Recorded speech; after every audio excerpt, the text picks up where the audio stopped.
Hey guys, this is a scaleless Texas rat snake. I am still hanging out with Brian Barczyk out at the Reptarium, and this guy has a rare kind of genetic, I don't know if it's a disorder, it's just a variance where he doesn't have scales. He has no scales on him.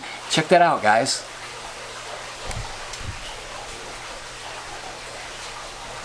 So Brian, these occurred in the wild? They found them first in the wild? Yeah, what's really interesting is that this original animal was found in the wild. Not this particular one, but the scaleless Texas rat snakes. And then they were raised up, bred out to produce what they call heterozygous animals, which would be normal, carrying the gene for this recessive mutation, and then breed them back, and then on average, 25% of the babies when you breed heterozygous will be scaleless, just like this little monkey here. In the wild, how often does this occur? It's probably a pretty rare occasion, maybe 1 in 100,000, but unfortunately the vast majority of that 1 in 100,000 are never going to make it, right? They're going to get picked off because, because they're just more prone to problems because they don't have that armor. They don't have the armor that most snakes have. Exactly. So in this case, it's kind of a disability in a way for the snake. It can be in the wild. When it comes to captivity, they do absolutely the exact same as any other animal. They shed the same, they eat the same. We don't feed live here, we feed frozen thawed. If you were going to feed live to a snake like this, obviously it doesn't have armor, so if a mouse... So he can get wounded more. He can get wounded more. When he's getting his prey. Exactly, but in captivity you can feed them frozen thawed and they're 100% fine. So certainly completely, just really a normal animal, but really crazy. I mean, it feels like a fake snake, doesn't it? It does. I mean, it feels smooth. It's like... It almost feels like a rodent or something without fur. That's how the snake feels. It does not feel scaly at all, guys. You know what? A couple people had actually mentioned over the last few weeks, they said they thought it felt like a peach. Oh yeah, it does feel like a peach. It kind of looks like a peach too. The coloring, wow. But what's interesting too is you'll see like on its head right here, by the way, you'll see it have like little bit of remnant scales still popping through, and you can kind of see that throughout its whole body. You'll see these little remnant scales, which I find really They're like trying to, they're just little bumps. Yeah, which is really interesting. I think it's just a really cool snake. And look at that face. I mean, that face is just so cute.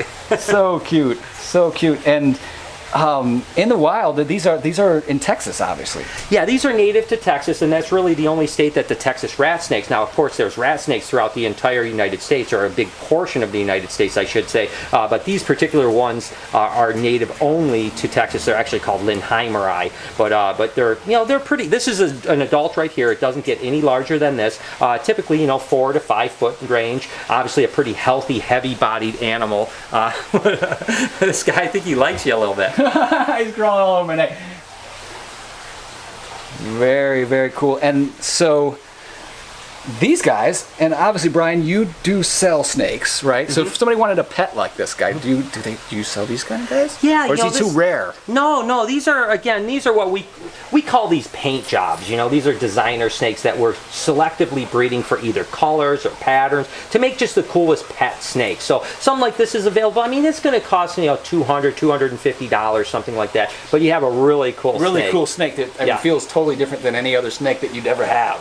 It sure does. I mean, this thing is wild, and it's just, again, if you want something that really changes people's minds, pique their curiosity, a Texas rat snake that doesn't have scales is pretty freaking cool. And I am out here at the Reptarium in Utica, Michigan, and this is just outside of Detroit. Yep. So if you guys are around this area and you want to meet this guy, can they come out and meet him? Absolutely. Every single night that we're open, we take out this guy. This guy's name is Joker. We take out Joker. We take out all kinds of animals so people can get hands-on. Again, we want to make sure that people can get touch, feel. The late great Steve Irwin said, when people touch and feel something, they can love it. So they have a connection to it, right? Because if you never meet animals, how are you going to... That's so true, man. It's so true. Yep. As you get your hands on and you feel something, you're like, it just sparks that curiosity. Especially with snakes, where you got a lot of people who just hate snakes and they want to kill every snake they see. Exactly. But if you get a handle the snake and you see, hey, look, they're not that bad. They're awesome and they do all kinds of cool things in the ecosystem. Yep. They're needed. Snakes are needed, and people need to understand how important they are. I mean, they're just such incredible animals, and we give an opportunity for people to come in and actually see them and meet them. And typically, even when someone fears snakes that come in, they leave as snake lovers. Very cool, guys. Yeah, if you are out in this area, come out and check this place out. It's really, really cool. Thanks, Brian.